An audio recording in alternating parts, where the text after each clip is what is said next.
The Internal Revenue Service building in Washington. Andrew Harnik, AP, to get something changed in Washington, take the front door, propose a law and get it passed by Congress and signed by the President. Or, take the side doors and back doors through the vast regulatory machinery and executive branch agencies.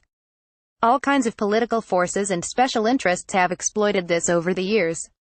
Now comes a new example. Conservatives who long sought to restrain the Internal Revenue Service have managed to throw a wrench into an IRS division that is supposed to regulate tax-exempt nonprofits and charities, just at a time when these groups are becoming more partisan and complex. In a December 18 article in the Post, reporter Robert O'Hara Jr. offered a disturbing picture of the besieged Exempt Organizations Division of the IRS, which regulates charities and nonprofits such as those allowed under Sections 501(c)(3) and 501(c)(4) of the tax code. The former may not directly or indirectly support a political candidate, but they are allowed to participate in educational debates about the issues. The latter are social welfare groups that can be involved in politics only so long as it is not their primary activity. The number of applications from new charities has exploded in recent years, and the law is a bit of a gray zone, vaguely written and hard to enforce.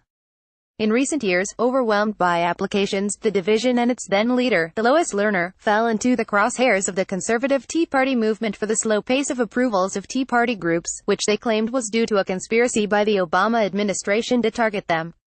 Subsequent investigations found mismanagement. The IRS was taking shortcuts and using keywords to deal with the mountain of applications, but not deliberate targeting. Still, the charges took a toll. The division seems to have lost its will to scrutinize charities. According to Mr. O'Hara, last year the division rejected just 37 of the 79,582 applications on which it made a final determination. He reported that charities have now begun to recognize they face little or no chance of examination or sanction. The division's budget has declined from a peak of $102 million in 2011 to $82 million last year. The number of division employees has fallen from 889 to 642. The IRS created an expedited application for small charities that required no supporting documentation. A subsequent study found that more than a third of the approved groups that used it were not qualified and should not have been approved.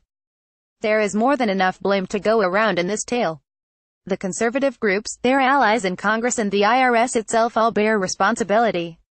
It is clear what the result will be. Voters will have less and less knowledge of who is paying for political activity in their democracy, even as many politicians hypocritically claimed to favor transparency.